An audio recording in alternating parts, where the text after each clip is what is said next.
This is Supernatural Selection on DeviantBehaviorRadio.com, hosted by Kevin the Bastard. Alright, ladies and gentlemen, welcome to the latest episode of Supernatural Selection. I'm your host, Kevin the Bastard. With me this week is Mr. David Davis. David, how are you doing this week? I am doing okay. Tired, but okay. Both pretty freaking tired right now. We're gonna be a freaking amazing. Yeah, that's how it is on this hell of an earth. So you're not wrong. We are living in a hellscape that is just branching out like various expansions of a Masters of the Universe toy set. It's like current events right now. Shit be popping. We really are. We are like, I fully expect a COVID mountain set to come out for the new Masters of the Universe toys. Speaking of, I have got the new He-Man and Skeletor, and let me tell you something, man. They are awesome. Awesome. I cannot tell you how awesome these things are. So, what did you just crack in the background there? That is a Coca-Cola Zero sugar, so that I will wake the fuck up, because holy shit, I am tired. It has been a long week at the liquor store. We have had a lot of people asking for Patreon, which is sitting on a boat somewhere, Patron, sitting somewhere in Mexico. And they've been asking for all sorts of things that are sitting on boats in other countries that we can't get. Yep, supply issues everywhere. We are living in the post-capitalist apocalypse, man. It's crazy.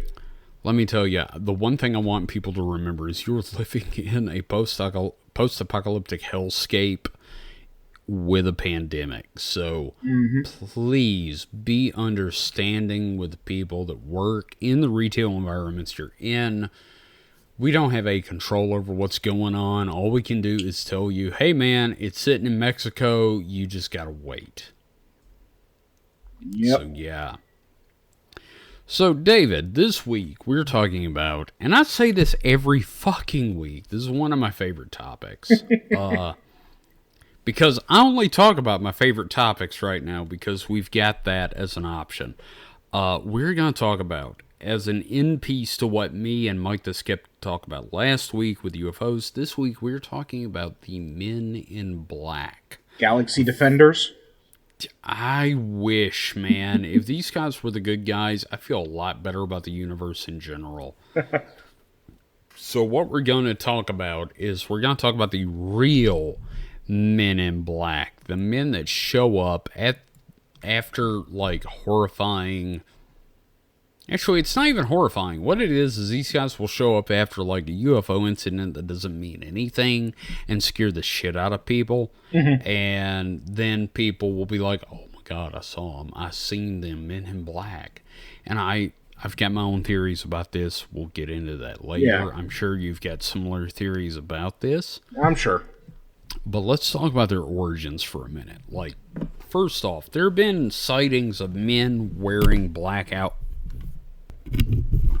Alright, that's getting cut out. I just pulled my headphone jack out of the microphone because I am nothing if not amazing. God damn it. So, fuck me in the doo-doo hole. We're going to start over. Okay. Okay, sorry about that. So the Men in Black have been reported for a long time. There have been reports of men wearing black suits throughout history, which could be related to like the, what's it called, the Red Room? Yeah, I mean, like, if we want to get, like, real deep, there's, like, a Man in Black in the Red Room with, like, a dwarf what plays music and a woman who has been murdered. But we're not really going to get into that because it's kind of hard to link it up other than, like, they're wearing black. It could be anything. Yeah.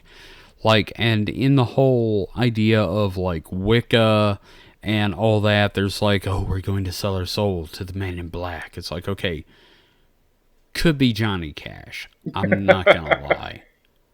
I'm going to let that slide, though. What we're going to talk about is the modern incidents of the Men in Black. So, this all really started with a man named Albert Bender. What are you familiar with Mr. Albert Bender at all? I know you're a fan of the Man in Black, so... Right, I am a little bit familiar with them, just the basic story of the encounter. Right. Okay, well, Bender was what I'd like to call a proto-nerd, in that, like, today, he would probably have a subscription to Fangoria and, like, have some really awesome friends. He would have, like, you know the people you hung out with when you were in high school that, like, were really into horror movies? Mm-hmm. That's Albert Bender, but in the 50s. Yeah, I would have been his friend, I imagine. Oh, totally. I would have been over at this dude's house every week, and if he had told me about the Men in Black, I would have been like, dude, that's awesome. Let's talk about this. It's time to watch Vampira. Yes, exactly. It's time to watch Vampira. It's time to talk about vampires. Let's talk about the Frankenstein's monster, whatever. Mm-hmm. So this guy lives with his stepdad in the attic, which I'm not going to go into a lot of details about how weird it is to live in your stepdad's attic. Like, that involves a whole lot of dead people to end up in your stepdad's attic. And this guy immediately is like, I'm going to turn this into my house of horrors. So he starts hanging up like fake bats and spiders and skeletons and painting weird Lovecraftian monsters because he was into that shit in the 50s. Now, see, what you just described is how Holly and I decorate our current apartment. See, so... I know people like that, and I love going to their house because it's like, holy shit, this is awesome. I wouldn't want to live here, but I love hanging out here. That literally just described like half of the houses of my friend group. It's which is awesome. I really wish Albert Bender had been born like 40 years later just so we could like hang out with him and be like, no dude, that's cool. So like he wouldn't feel so alienated. I really sympathize with Bender. I imagine he'd have a lot more anime statues if he was born later on though. Oh my god, he would have like Cutie Honey statues all over the place. He'd have a few Gundam models. Oh yeah, no, totally, dude. This guy would be like a Bubblegum Crisis fan like me. Like he'd be into like the old shit, like people be coming over like, hey man, have you ever seen this anime? No, but have you ever seen Yurisi Yatsura? Lam is my bae. So, I totally get that. He seems like, I hate to say it, he seems like a cool guy. He does. With him. He does. The end. So, it really starts, though, before him with Kenneth Arnold. I know you know who Kenneth Arnold is. We're going to go over this in the whole description just so people know who Kenneth Arnold is, but like you know who Kenneth Arnold is, right? Yeah, but I want you to dive into it because I love the way you talk, man. I love it. Thank you. Please put your penis up and do not masturbate while I discuss this. So, Kenneth Arnold, in 1947, he was a pilot who had the first modern sighting of flying saucers over Mount Rainier.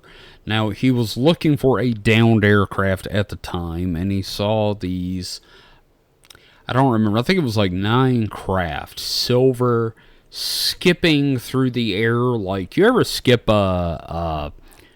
I think I brought this up with Mike, actually, and that's why I didn't bring it up here, but like it's like if you skip a rock across the water of a lake, that's what he saw. 9 silver discs doing that, and he lost his shit and reported it, and it made its way through like the media because it was like, crazy dude sees flying silver coins in the sky.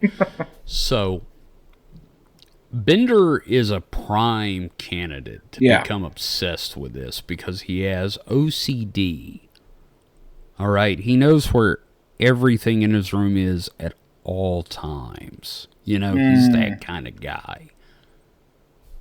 So, kind of like somebody who gets really into supernatural, he gets into UFOs. Okay, so my question is, was he diagnosed with OCD like at the time, or was this like a post?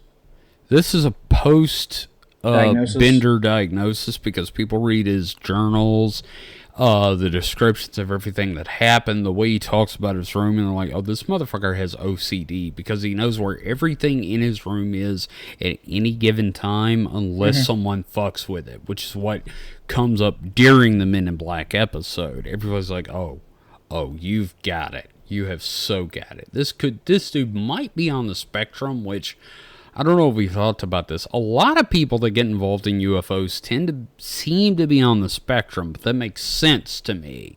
Yeah. Because it's like the people that do get obsessed with it see something weird in the sky and they're like, I have to know.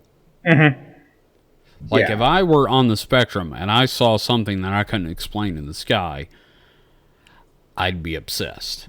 Not saying that it happened. Y'all don't point fingers at me. I'm not saying that happened, which it did.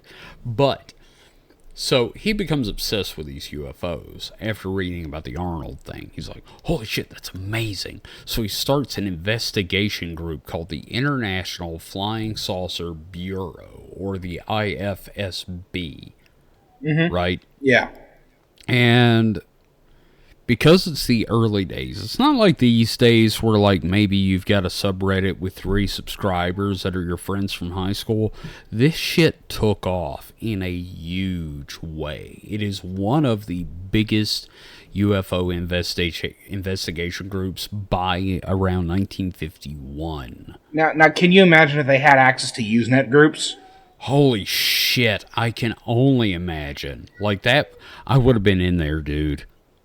Yeah. Like 1995, I would have been in the IFSB Usenet group, posting pictures, making friends. There would have been parties. I would have bought like some K&B ice cream and dumped it in the punch. It would have been awesome.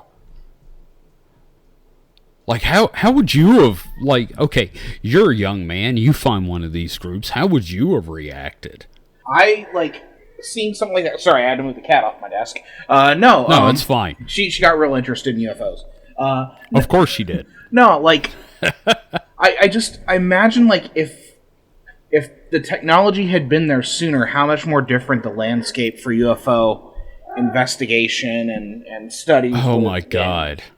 Yeah, no, it would have been amazing. There are some times where I think we're about 30 years too soon with this technology, and there are other times where I think we're about 60 years too late with this technology, because, like, the early UFO networks like the IFSB and MUFON and everything, can you imagine how much more amazing it would have been if they had Usenet or Reddit or any of this stuff? Like, we wouldn't... Or even just cell phones. Even man. that, Jesus, God, man. He could have taken a photo in the theater of what's coming up. Yeah, so that's why I think the government was too slow to roll out the alien technology they recovered.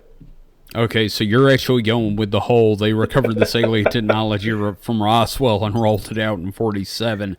Well, like, they rolled it out later after recovering it in 47. I'll let Mike argue with that on that, because there's a part of me that's like, no, it makes sense. No, it totally does. No, totally. Like, if I were writing a book, that's how I'd do this. Mm-hmm. All right, so Bender gets obsessed with these UFOs. He starts this organization, and he starts having these weird feelings that he's being watched, which I like to call mental illness. So, I mean, like, seriously, you start looking at UFOs, and then suddenly you start thinking you're being followed. I can only assume you're developing, like, schizophrenia, paranoia, all these amazing mental illnesses. Well, I mean, and that's assuming that he wasn't being followed. Yeah, no. I mean, that's the thing. If you think you're being followed, that's not saying you're not being followed. Right. Right. So he's sitting in a theater watching a new science fiction movie, because of course he is. Of course. And he looks over at an empty seat across the aisle from him. And the seat just lets the fuck down, like someone suddenly sits in it. And this man in a black suit sort of materializes looking at the screen, wearing like either a fedora or a Hamburg style hat, depending on if you're in North America or Europe. But you know, those hats with the brims. And he's looking at the screen, and then he slowly turns his head to look at Bender. And Bender loses his shit because the man's eyes are shining at him like flashlights. He's part cat. I'm not gonna lie, man. If I saw this in a movie, I'd pay extra. Yeah, no, you could just like see that visual. Like that's the thing I love about these stories, man, is just how cinematic they are when you hear them. Oh my god, I know. Like, if somebody did a fucking movie of the flying saucers and the three men, I would be down. Yeah. That's the book Bender wrote later in life that expanded all this. But, like, if they did a movie of that, holy shit, I'd be there just to see that scene where, like, this pale dude looks at him. It's like, you remember when, like, the Nazis like lit up with the lightning from the Ark of the Covenant, and one of them's eyes were just glowing? Oh, yeah. Oh, my God, I want Spielberg to do this movie so fucking bad. Oh, yeah, no, I would pay to see that. Oh, my God, I know. So Bender loses his shit at this, and he, like, blinks and starts rubbing his eyes, because he's like, no fucking way I saw this. And the man vanished. Just was gone. Now, he looks behind him, and I didn't put this out in the outline because I love surprising you guys. He looks behind him, and there's another dude in a black suit and a fedora staring at him with flashlight eyes. And he blinks, and that guy vanishes. That is spooky.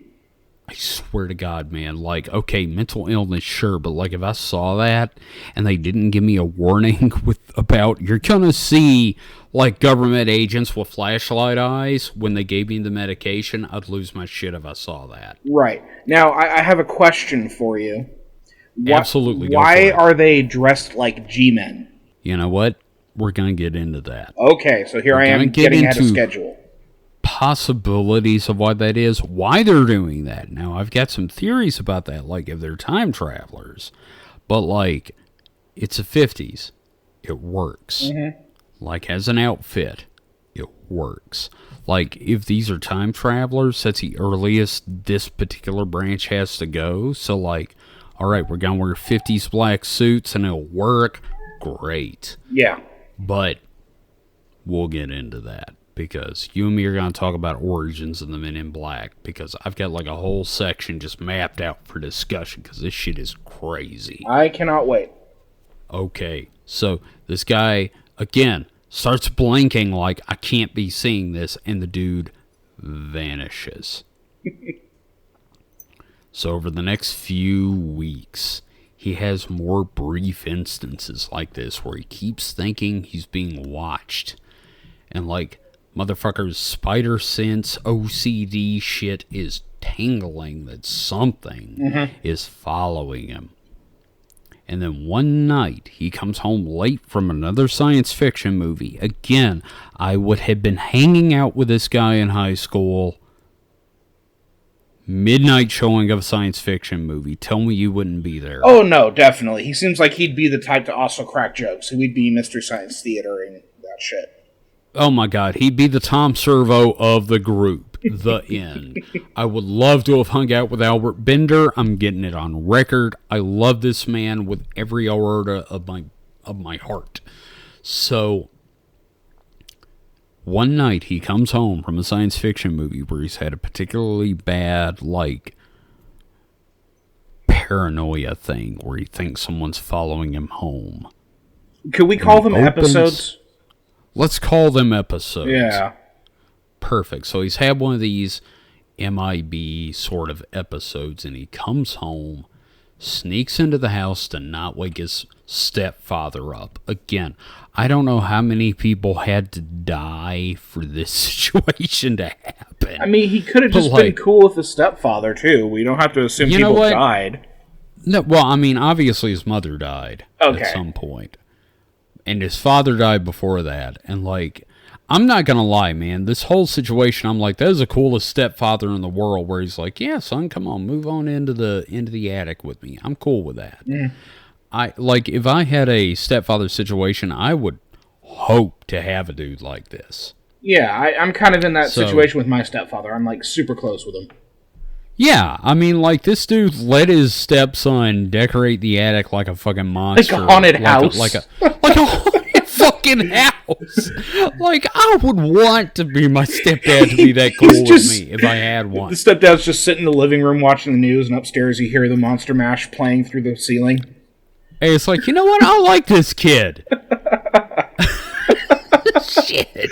That's awesome. Like, come on. Everybody out there listening, tell me you wouldn't love this dude as your stepdad to let all this shit happen. So, all right. So, Bender's got this section of the attic closed off for storage of files because, like I said, he started one of the biggest UFO investigation groups of the 1950s, the IFSB, the International Flying Saucer Bureau. He has a shit ton of files because this shit took off. Mm-hmm. Like, he was sending people, like, business cards for membership cards. Yeah. And this is before the days of Vistaprint. You couldn't just, like, fucking do that for free. Well, and, you know? And then, like, a good bit of marketing to call it the Bureau, that gives it a certain sort of credence as well. Oh, yeah, no.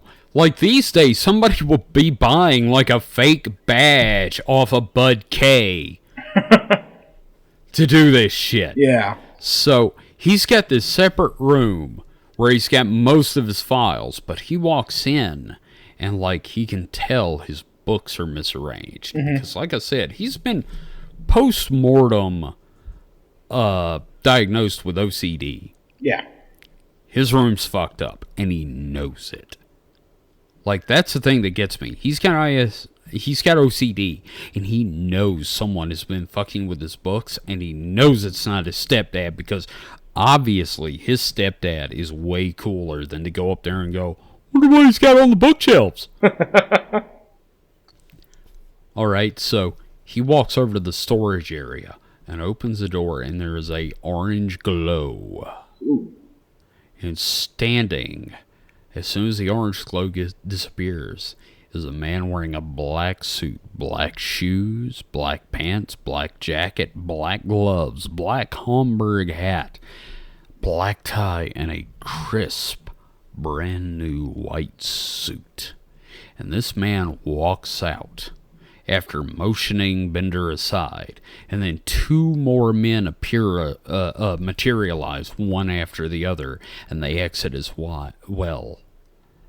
And Bender's like, what the fuck? Right. Like, the high strangeness of all of this is just, like, when you read about this shit, it's enough to give you nightmares.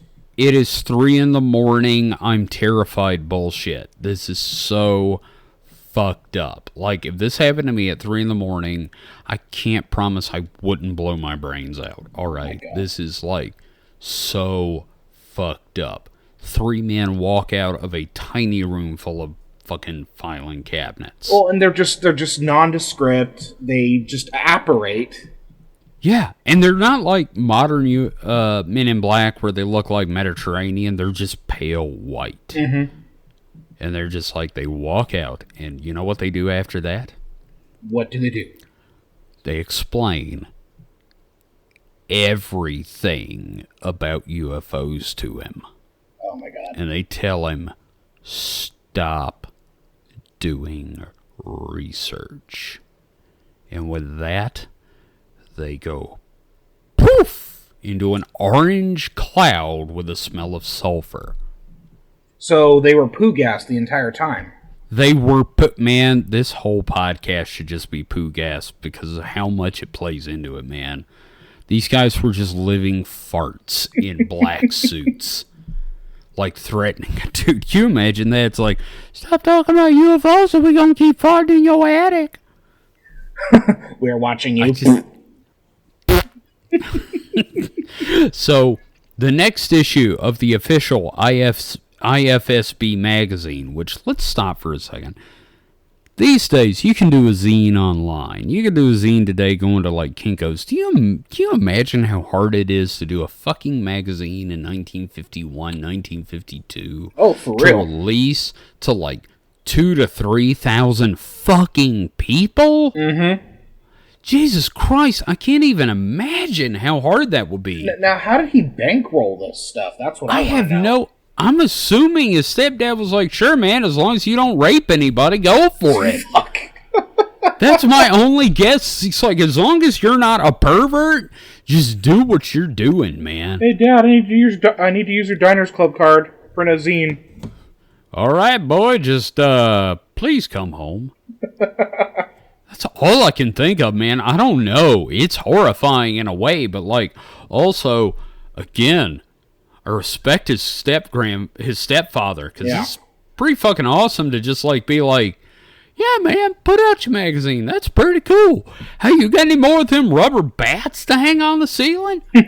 Now, did Bender have guests who would come by? Like, did he have people in the Bureau network? Yes. Yeah, I imagine he probably had a lot of visitors. All right, he was what was the term? He was he worked at the scissor factory in town. Back when, like, they used to have scissor factories in, like, a local scissors factory. Yes, and he was the guy that made sure everyone was, what's the term I'm looking for? Efficiency expert was the term. Oh, he was a nitpicker. He was a professional nitpicker at a scissor factory, and he would invite friends from the factory over and scare them, which, good for him. Someone was getting laid in this process, even if it wasn't him.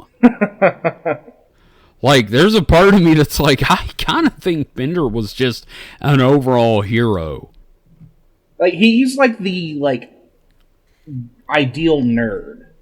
He is. He's like, you remember the episode of The Simpsons where, like, Nerd Nick, this better work? He's Nerd Nick, except nobody was asking him to do this. Uh-huh. He was just doing it because he was a good guy. Everyone was like, hey, man, can I bring my girlfriend over and, like, scare her and maybe she'll give me a handy?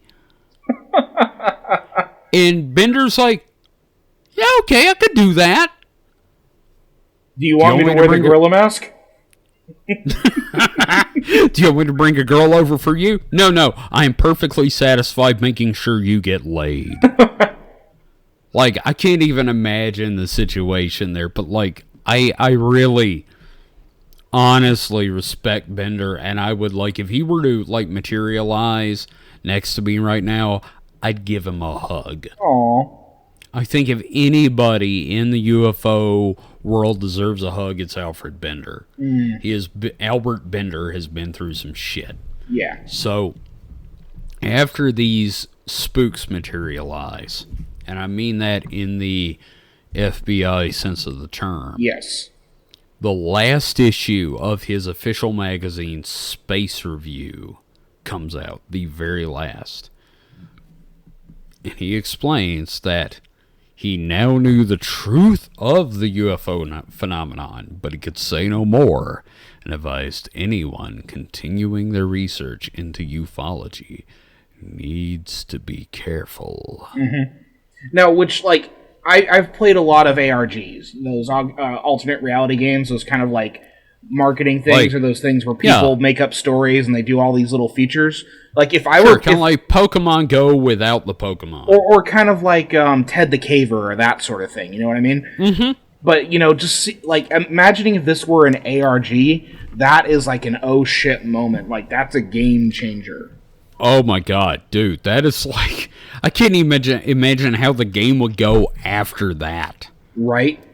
That would be amazing, man. And I really kind of wish ARGs would go more into this kind of thing, because, like, that shit is amazing. Oh, we could probably talk about ARGs in an episode as just like, oh, you know, yeah, because there's a lot of cool ones out there. You, me, and Clark.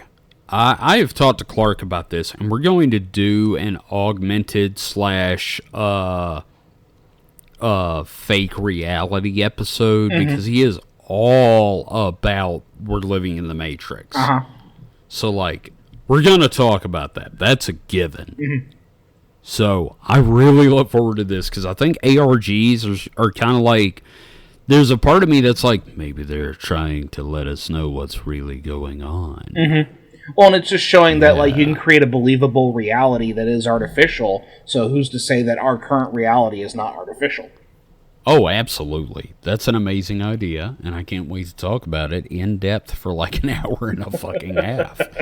So, all right, now we've talked about Bender. After that, he quit the UFO phenomenon. He moved. He started running a hotel. He met the love of his life. He got married, and he lived a perfectly normal life. I see. I feel like he probably like was still doing stuff on the sly. I think he was submitting stuff to his publicist.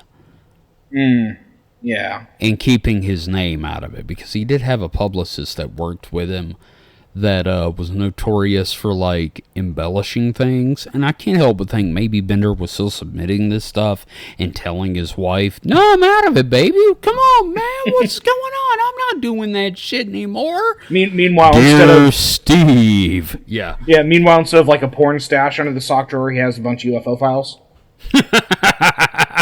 Yeah, he's got, like, big black sunglasses, like, I'm not a gray. So... Before we move on, I want to point out again that Bender, he has shown clear signs of obsessive-compulsive disorder. Mm-hmm.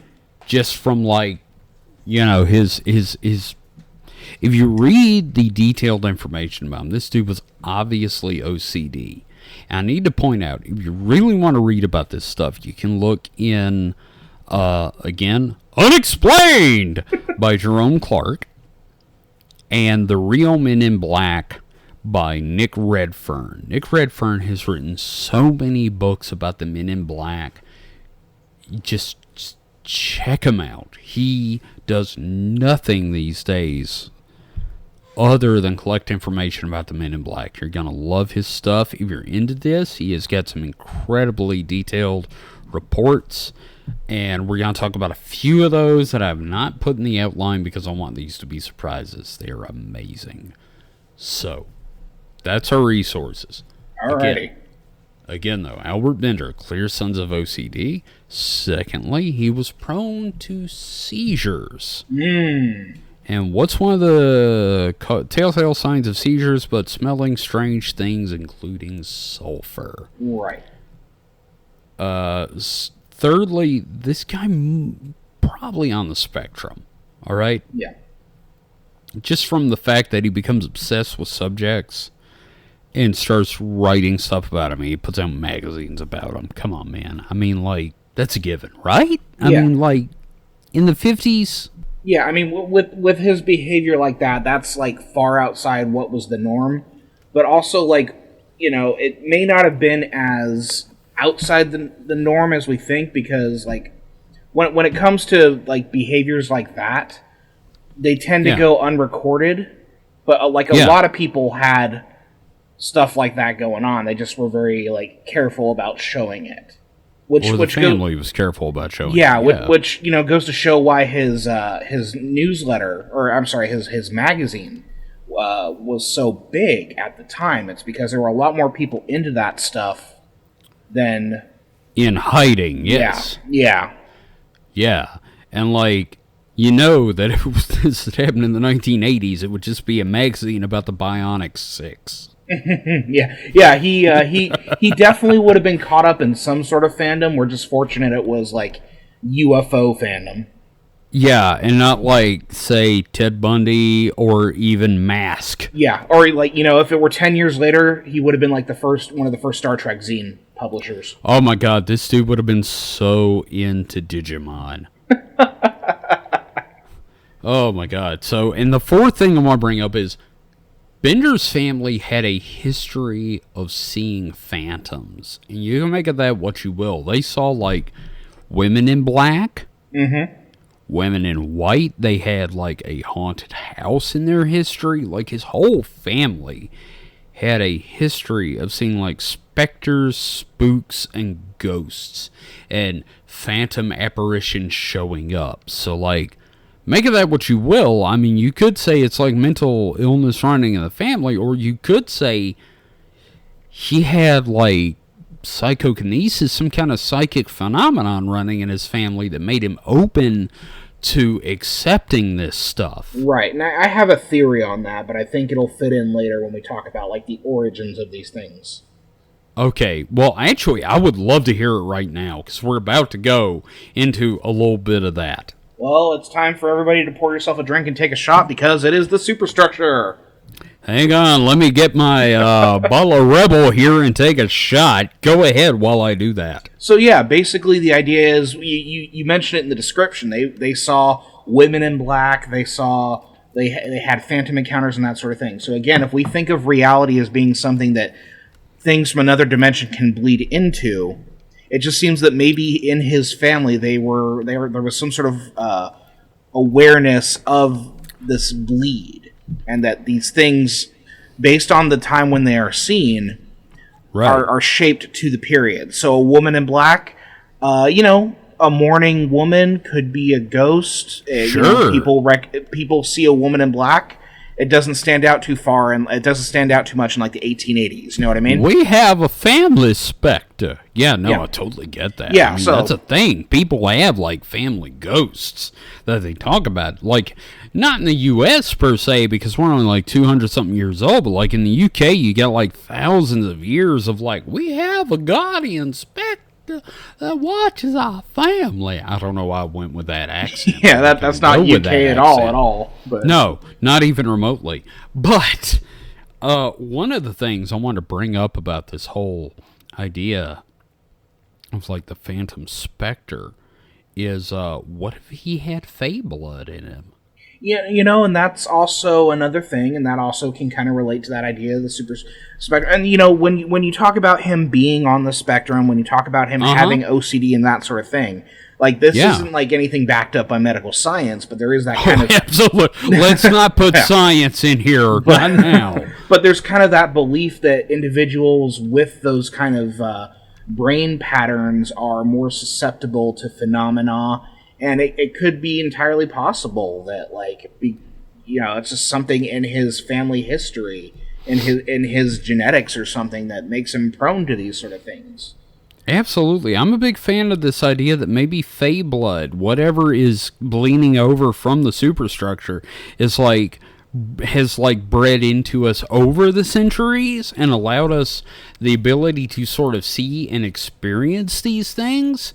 And, like, the entire idea of, like, the hybrid program that everybody talks about with the UFO abduction experience is just, like, the modern interpretation. Like, we're trying to make it where, like, humanity can experience that dimension and interact more. Now see, I see it as more like, how radiation can alter DNA.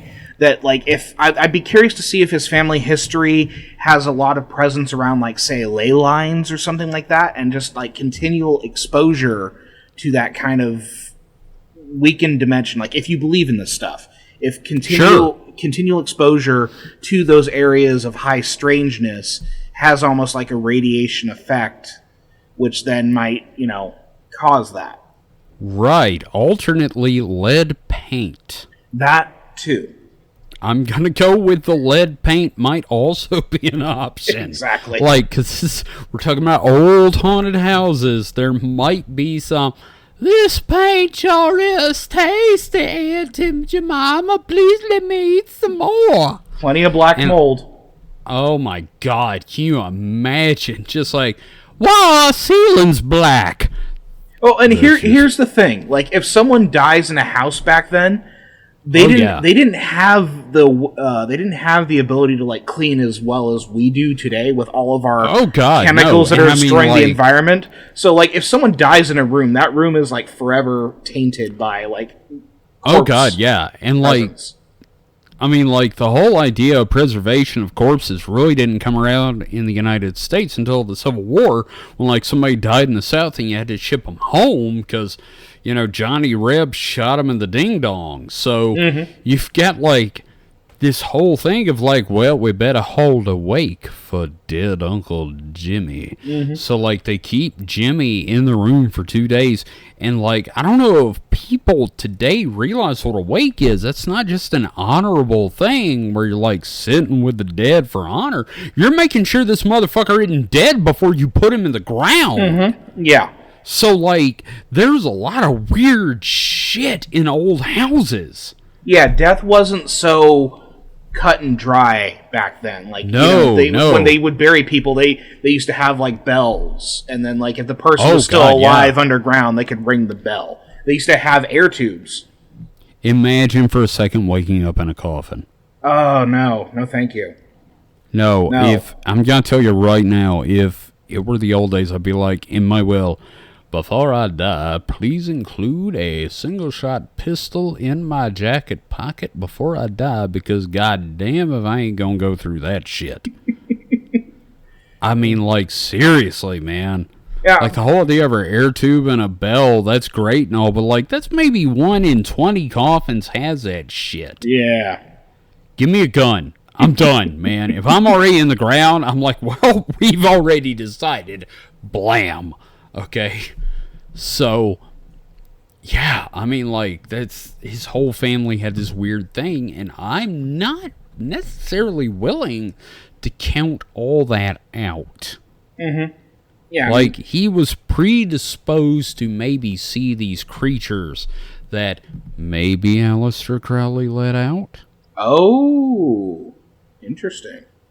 Because I know on last podcast he talked about this. Like, the Men in Black really became a phenomenon after Aleister Crowley fucked up the Moonchild ritual. And for those of you who do not know who Aleister Crowley is, he is the history's most powerful power bottom. Absolutely. Also the best fucking Black Sabbath song ever written, dude. Mr. Crowley! Mr. Crowley! Yeah, no, dude, go fucking read about him. We may do an episode on him in the future. I gotta find a good angle that hasn't covered everything and also plowed into his bottom. But, like, we're gonna do an episode about him at some point. Men have died over that power bottom. Men have fucking ended their lives because he wouldn't give them the attention they needed. Can you imagine having a butt that strong?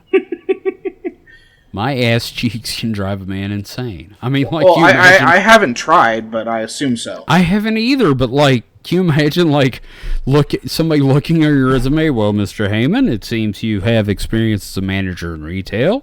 You have experience working in a 55,000 square foot store, and apparently your ass can drive a man insane. Will you promise not to do that if we hire you? I promise nothing. I promise nothing. You will learn nothing from me. So let's talk about a few Men in Black incidents. I know you've got some you want to talk about, and I know specifically we're going to talk about the Men in Black in Mothman, because that is like, while we talked about Bender and that being the origins of the Men in Black, they really didn't come into the forefront until the Mothman case. Mm-hmm. Right? Yeah. That is like a given thing. Like, the woman sitting there, she was like helping John Keel out in the researches, right? Yeah. And she's sitting there in her office, and everybody always sees a Men in Black as like giant, but this guy was like 4'12", which is an insulting way to say 5 foot. We had this friend who was 5 foot tall, and she was real excited that she hit 5 foot, so we called her 5'12" just to piss her off. But this guy comes in, and he's like, "What do you know about John Keel? Can you tell us about John Keel? I think John Keel is a liar. What can you tell us about John Keel? If someone asked you to stop researching UFOs, would you stop? What would you do? Please tell me more. I am normal." Number one, that would drive me insane. Oh my god, yeah, no, totally. If some dude just walked up to my desk and just started doing that, I'd be like, I believe the answer to all of those questions is go fuck yourself. Mm-hmm. Yeah, it Because just holy shit. well, and the way that characterization that you did just now with the incessant questioning, like no breathing, it's very childlike. It is. And It's like having yeah. like a 5-year-old walk up. It's like, what is candy? Can you give me candy? Tell me about candy. What is food in general? Where did food come from, Mommy? Please tell me. Tell me about He-Man and the Masters of the Universe.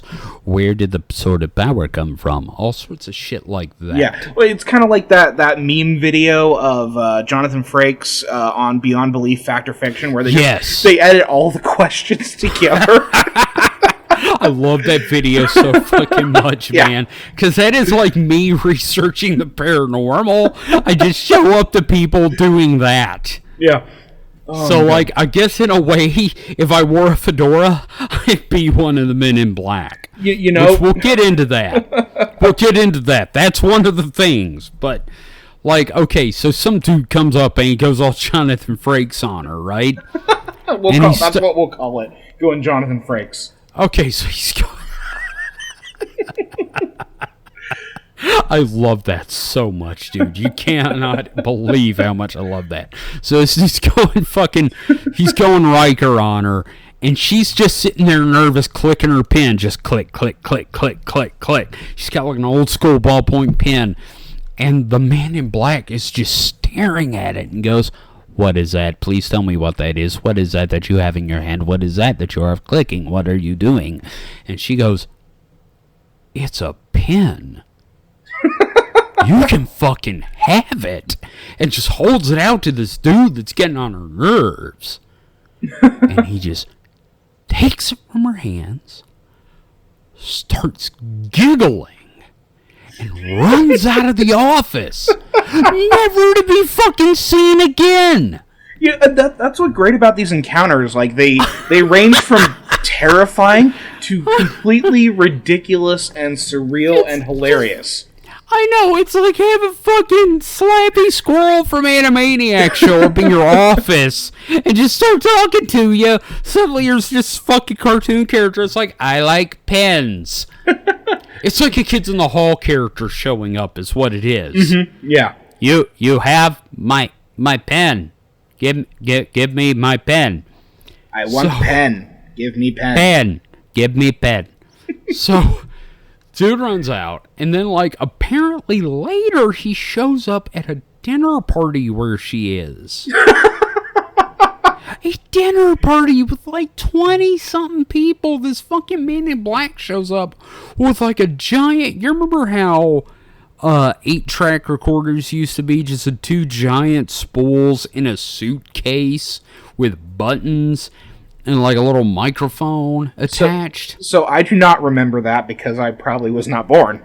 Okay, I'm 45. I remember these things. It's basically a giant tape recorder, because imagine everything in a tape recorder is like 3 times the size it is today. Mm-hmm. All right, so it's a fucking suitcase with a tape recorder and a little... like a microphone like the kind you see in the 1940s radio shows. You know, the big tumor with the black lines in it. Mm-hmm. Yep.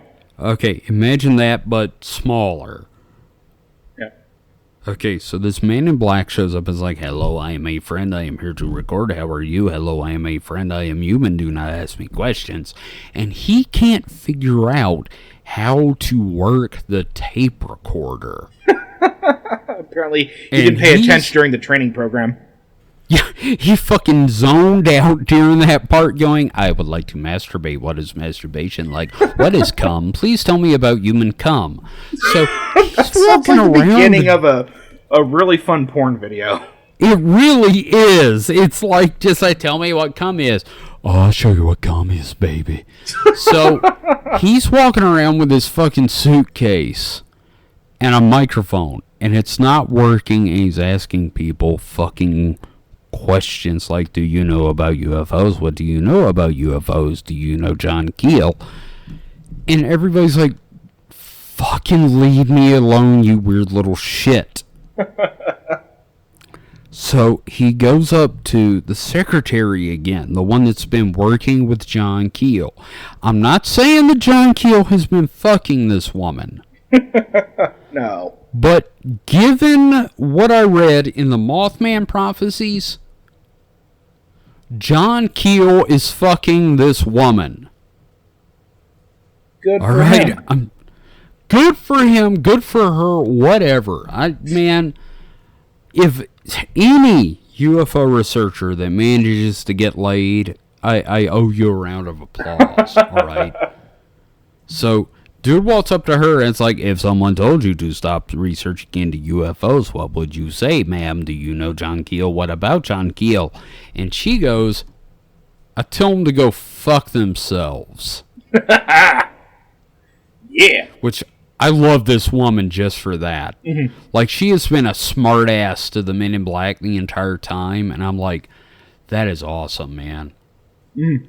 Can you imagine just being a smart ass to what might not be a human, walking around with a fucking suitcase tape recorder and a microphone, not even knowing how it works? She's going, what would you do if someone told you to do this thing? Tell me about this thing.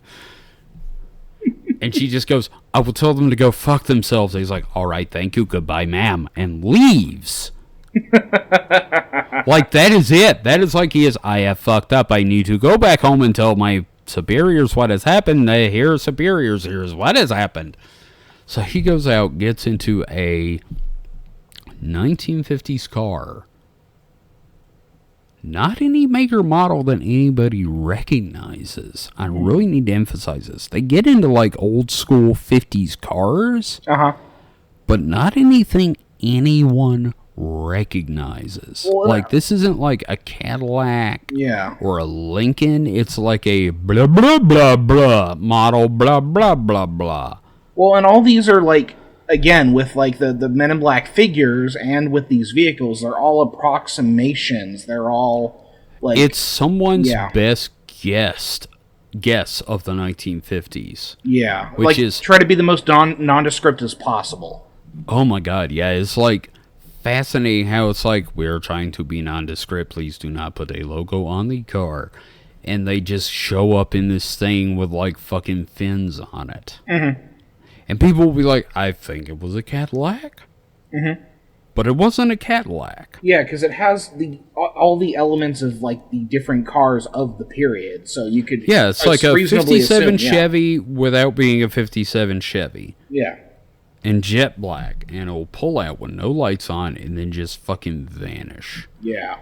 And this keeps happening. And I don't mean just in the 1950s. This happens all the way up to the 1980s. Mm-hmm. Even in the UK, it's strange Fords. And that's the thing that gets me. In the UK, it's different models that could be mistaken for UK vehicles. Mm-hmm. But not a recognizable UK vehicle. Well, again, it's nondescript for the area. Yeah, exactly. Which I love the fact that it's always like, it kind of works in the area we're in, but not quite. Mm-hmm. Now, I'm sure you know about the researcher and the vanishing coin, right? Yes, I love that one. Oh my god, where the dude's researching, and this is the thing, it's never a UFO case, it's like majorly in the media, you know? Mm-hmm. It's never like, I saw a giant vehicle and 37 other people saw this, it may be the proof we need. It's always like, I seed me a light in the sky and it done disappeared. And then, then the Men in Black show up. Yeah, this is the case of Dr. Herbert Hopkins, right? Thank you. Yes, Dr. Hopkins has been doing, I believe it was, past, was it like, what's it called? Past life regression therapy? Not past life, but like, you know, where they have like buried memories. Yeah, okay, so regression therapy.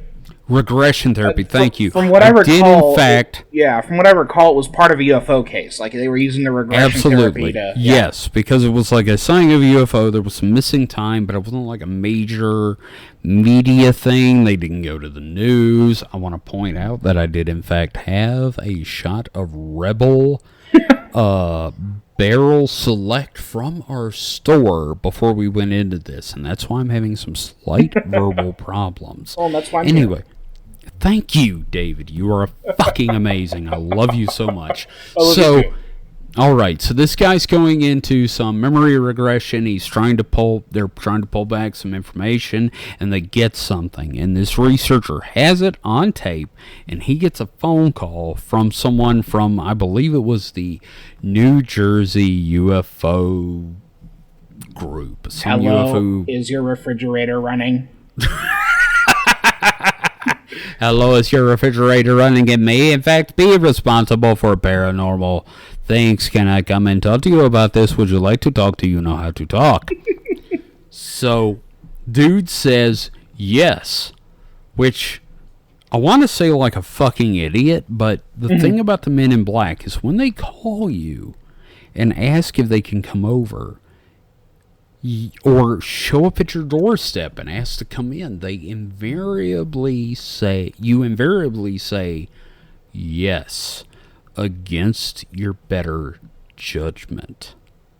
And I really want to stress that. It's never like, this is a good idea.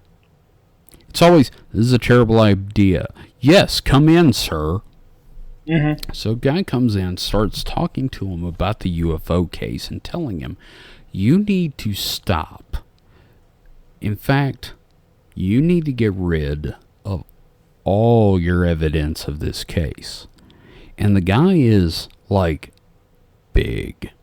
Like, I don't mean like fat. I mean like, imagine, say, two Macho Man Randy Savages coming to your living room tied together. Or like one Dwayne The Rock Johnson.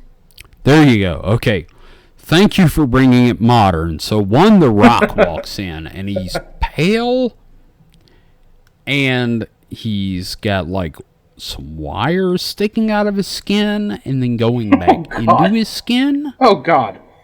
It's terrifying. And lipstick on.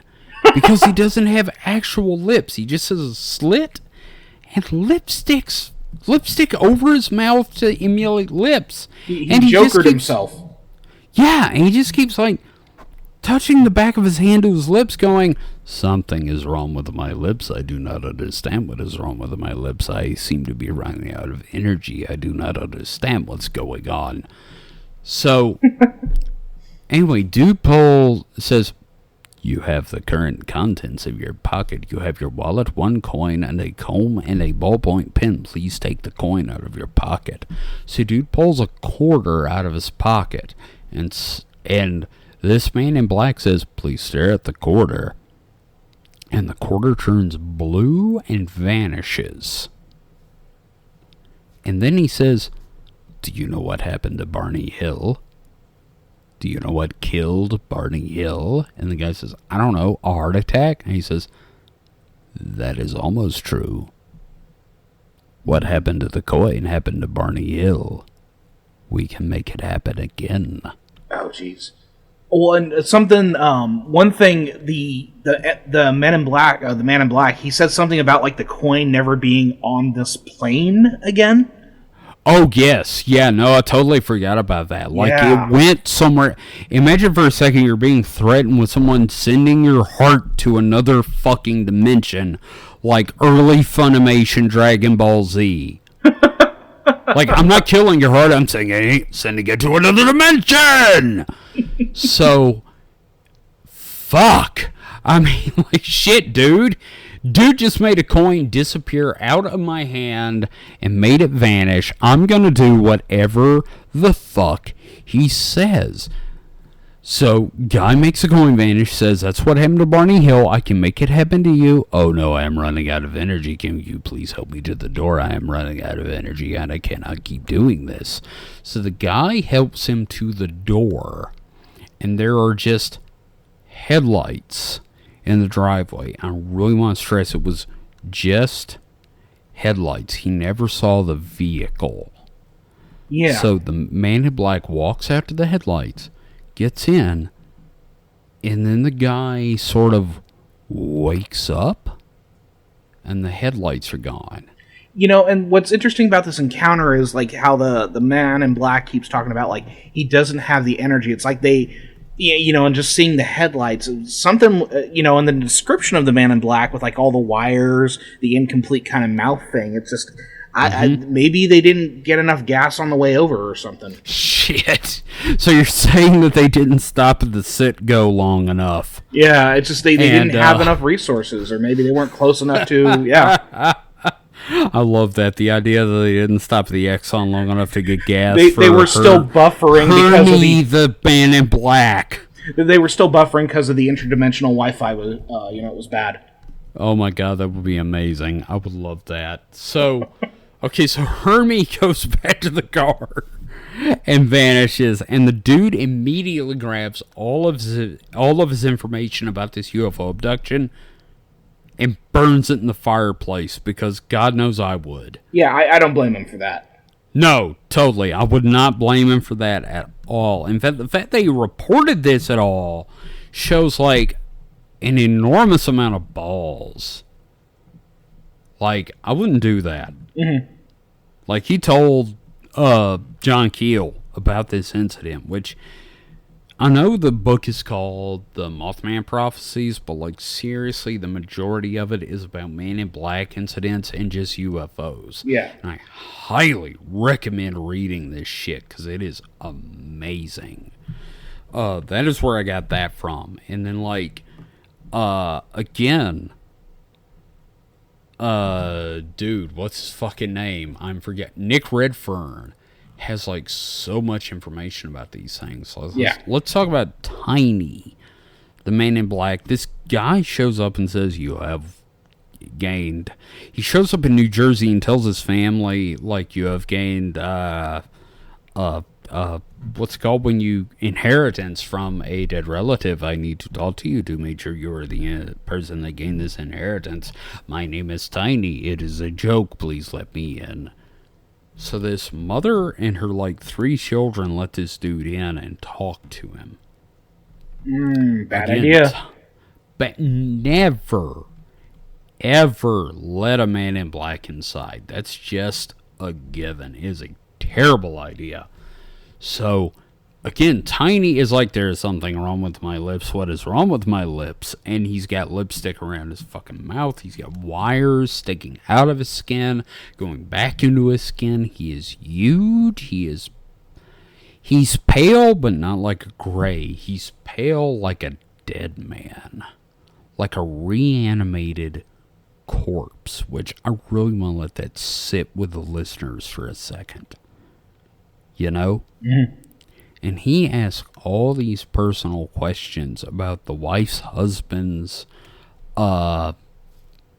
history. And, like, has he seen UFOs? Yes, he has. So he talked about that. And she says, Mr. Tiny, would you like some tea? No, but I will require a glass of water in 30 minutes to take a pill.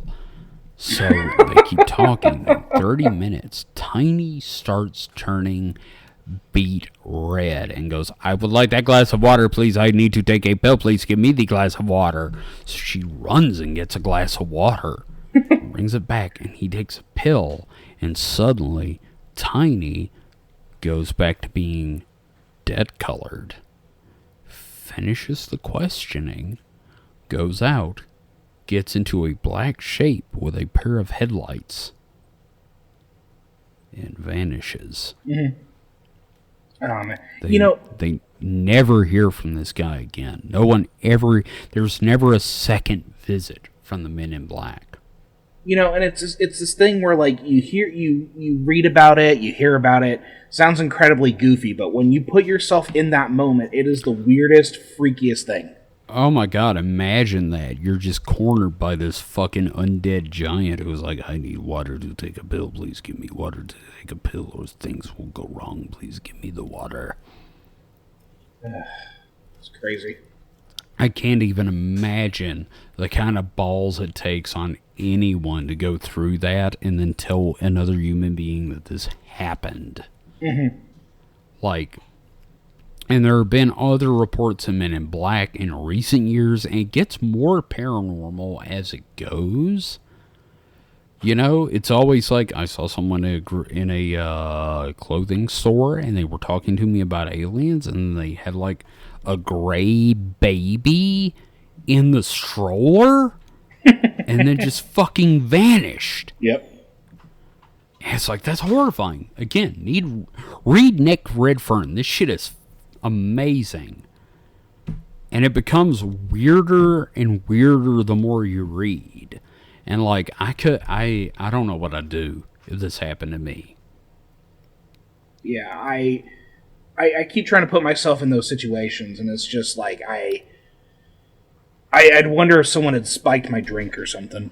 Oh my god, yeah, no, totally. I'd assume I was being gang stalked, which on some level is way more like rationally believable than Men in Black hunting me. Yeah. Yeah. Like, okay, so we've talked about some incidents that are just like in fucking sane.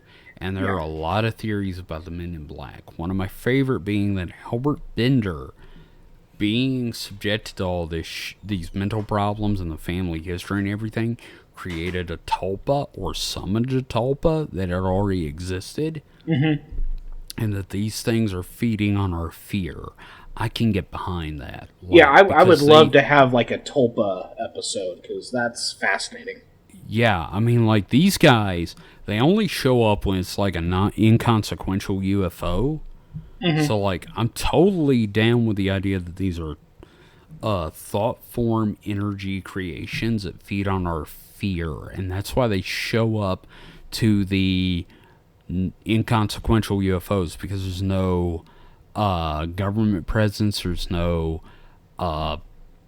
press. It's just like, hello, how are you? I am here to talk to you about a thing you have discussed with no one. Let's talk about this thing. It's like Bob from Twin Peaks. Exactly. Yeah. Which one of the theories is that Bob from Twin Peaks is like the embodiment of the Men in Black, and he just like projects into this world as multiples. Mm-hmm.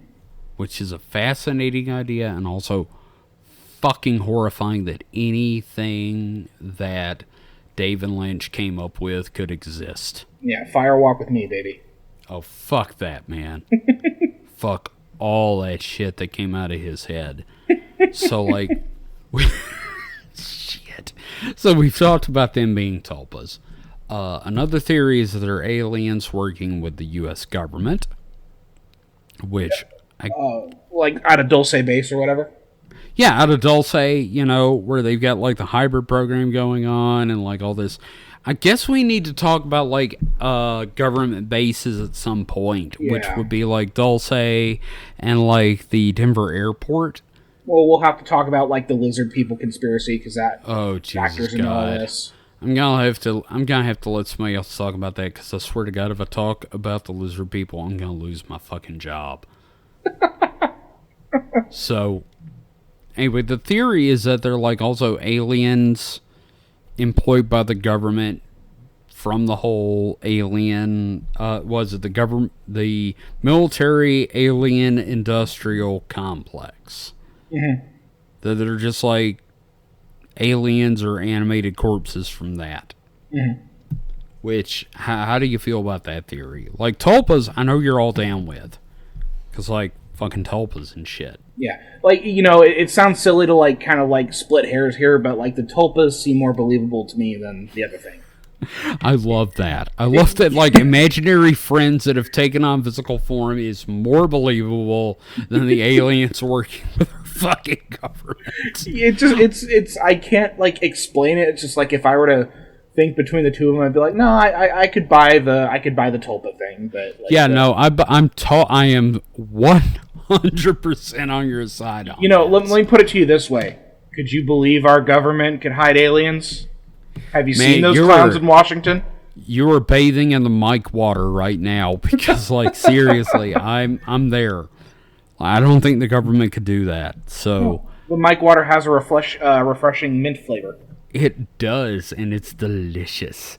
So, the other theory, which is one of my favorites, but not one I believe, is that they're time cops. Like they're time traveling and their budget is limited.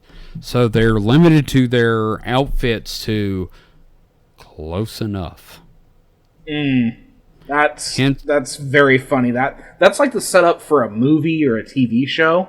Oh my god. You remember I told you about the time cop idea I had where like they pick up like a guy named Bob and like all the other members are like Rasputin and Tesla and stuff like that. Yeah. And like Rasputin comes out with shades going, I make these look good. Yep. So, yeah. I mean, like, I could see that to an extent. Because, like, they're future humans, or maybe they're using, like, dead humans because they're closer to us than them. Well, and they're sending them back. And, it also depends. It also depends on, like, time travel rules and what you believe. Like, I'm of that theory that, like, you can't time travel past the point in which technology was created. I'm one of those people. See, I believe that if you've time traveled, it's been recorded that you time traveled already. Mm-hmm. Like, you can't alter the past, you're just completing the puzzle. Like, okay, if you time travel to 1737, and you're, like, trying to stop something, well, you know what? History already said you did that. Yeah. So you're just fitting your piece into the puzzle. You're not changing anything. You're just completing the timeline. Right. So it's like the grandfather paradox, but I believe that's how time travel works. It's like the grandfather paradox, but with less incest. Yes. Or more incest. It depends on you. You enjoy yourself. Hello, I am a dead man. Would you like to have sex with my dead penis? Hello. Oh, God.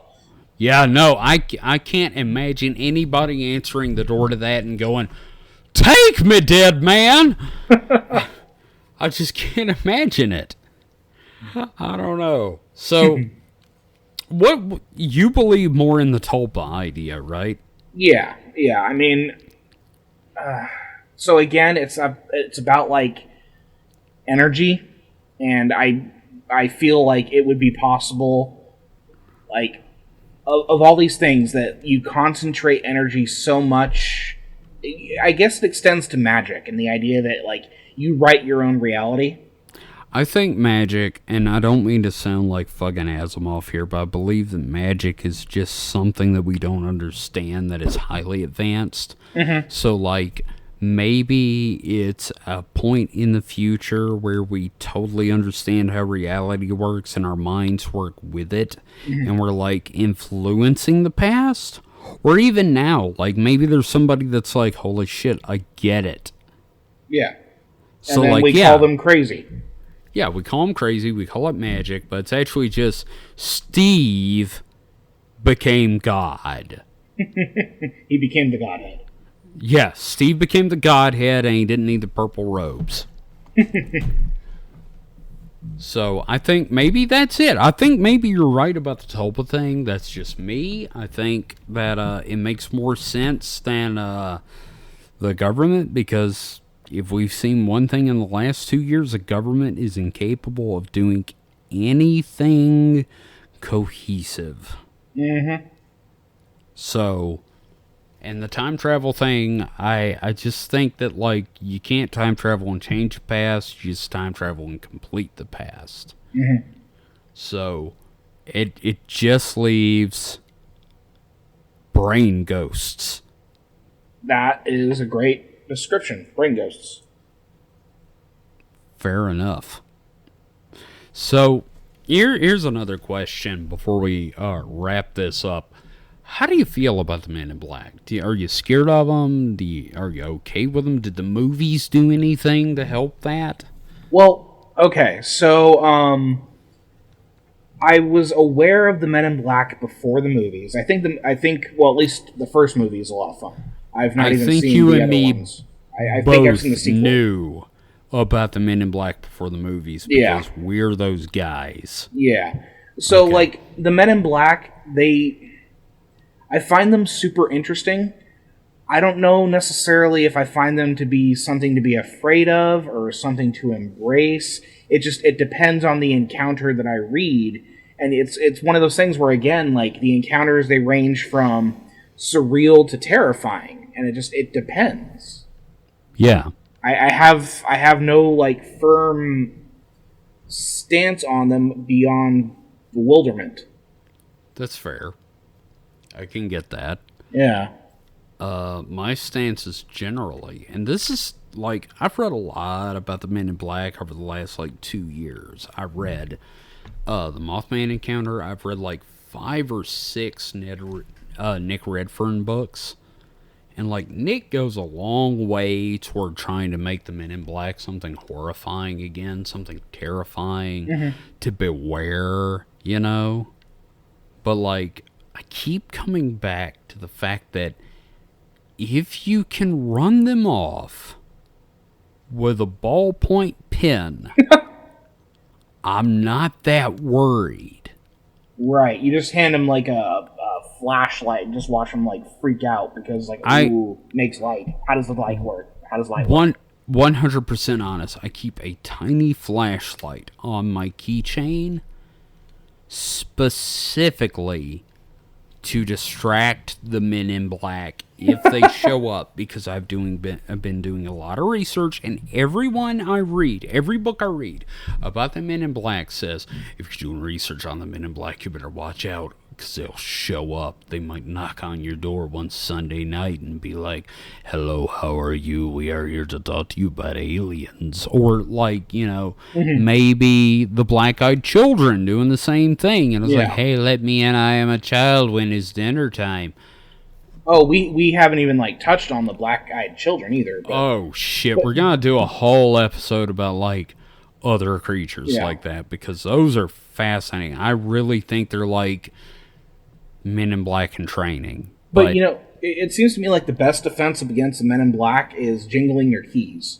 It really is. It's like a baby. You just jingle your fucking keys and throw them in the driveway and shut the door, and you're fucking good, man. You give them one of those. Give them one of those keychains. How do you keep an idiot busy? Turn the keychain to find out. How do you keep an idiot busy? Turn the keychain to find out. That's it right there, buddy. You and me have solved the Men in Black. I don't give a shit what any other podcast does. We solved it, man. We will make that keychain, sell it, and call it a Men in Black deterrent. God damn it. We are fucking kings in the paranormal just because of that. The Men in Black keychain deterrent. God damn it. I'm trying not to fucking die from laughter here. Okay. So that's been like almost an hour and a half of us talking about the Men in Black. And David, you are fucking king. Thank you for coming on this show and talking with me about this stupid shit. I cannot thank you enough. Well, I always appreciate being on. It's always like, this is stuff that you and I talk about anyway. So this is just like, oh my God, yeah. let's commit it to tape. Yeah. Hey, also, would you be interested in doing a Bigfoot Part 2 with some Bigfoot researchers? Oh, hell yeah. Because I've got some interviews lined up, and I would love to have you on one Sunday with some folks that are putting on the Natchez Bigfoot Festival. And I think you would be the person to have on there, because holy shit, you're the man. I love Bigfoot stuff. Oh God, yes. Yeah, and again, we're also going to be doing an episode about the Falk monster. I will write it eventually. Yes, he will. I promise, even I have to fucking shock him with it. We're going to get it done. And next week, I believe it's going to be me and Clark. We're going to talk about Holly Weird. Yeah. We're going to actually delve into celebrity conspiracy theories, like the death of Paul Simon, and I'm going to be talking about the theory that they replaced Andrew W.K. multiple times. You're going to do the Paul is dead? You're going to do the Paul is dead thing? He's going to do the Paul is dead, because I don't believe that, but like Andrew W.K., that's a different dude. Every time I see him, I'm like, that's not the same dude, man. Y'all replaced him. I don't give a shit. So that's next week, I believe, and then sometime after that, Mike would like to do the horrible stupidity of space, which will be about possible alien contact, and various conspiracy theories like the moon base. Oh, secret Nazi bases on the moon. Goddamn right, motherfucker. Mike is all about space conspiracy. He is all over that, especially like shit like the big wow and stuff like that. He is, if it's space, Mike's on it. Like, he really needs to wear pants more often, in fact. So, let's get that out there. Mike the Skeptic, not wearing pants. Y'all remember that. Remember, if you would like to ask us questions, brief, not like whole paragraphs or anything. Get deeply personal with us. We want to, like, just put ourselves out there. Yeah, I don't give a shit what you ask. If it's paranormal, personal, ask me about my dick and balls, I don't care. Hit us up at supernaturalselectionpod.com. You can also hit us up on the Twitter at supernatpod. And you can find us on Facebook at Supernatural Selection. Just search for us. Apparently, if you look for us on Google, we're the second thing to come up. Awesome. Also, you can find us on Pornhub at supernaturalselection.com. No, you can't. There's no Pornhub. We do not have anything on Pornhub. We may have something on Twitter soon, but I'm not putting anything on Pornhub until I'm way more confident about my own body. So, also there is some talk of getting a new Supernatural pod, Supernat pod URL, but I didn't know supernatpod.horse was going to cost me 50 fucking bucks. And all that's going to be is just a JPEG of our jet horse friend. Oh, dude, you got to draw that, please. It's on the list, man. It's on the list. Please, dude. That's going to be such a great fucking shirt. So, David, now that I've plugged our stuff, tell the wonderful people out there how they can get in touch with you. You can follow me on the socials, the various socials, at HPKOMIC, at HPComic. I also have my webcomics Cosmic Dash and RGBots. You can just type those into Google and they'll pop up immediately. Also, I have a show on Deviant Behavior Radio called The Mutant Hours, Mondays and Wednesdays. Fucking amazing. Yep, I like to just play a lot of fun music. I throw in some old public, like the PSAs from the cartoons and little clips from TV shows I like. It's a lot of fun. It's some good vibes. I got a guy at the local Arco who listens, and that was very fun. That's cool. I will have my own eventually here in the next few weeks. Once my music is back up, we had to run it through a what's it called where you make everything sound the same volume? The gain. The gain, yeah. MP3 gain. Well, I would love to do a music show with you too. I may even have you guest host. I may even have you guest host a episode or a set list for the Mutant Hours or whatever. Well, thank you. I appreciate that. My show is going to be called the. Hang on, give me a second. My brain isn't working. It's going to be called the Super Happy Fun Show with Kevin the Bastard. I love that. Because why not? Yeah, little positivity. Absolutely. We're going to be so positive that it's going to make your dick hard. So positive, you're just going to shit. You're going to shit. I just love the idea of that show that's so great. You're just going to fucking shit. Just wear a diaper when you listen to the Super Happy Fun Show because holy shit, you're going to fucking shit your pants. Anyway, thank you all so much for listening. Again, I cannot thank you all enough for your positive feedback on the show.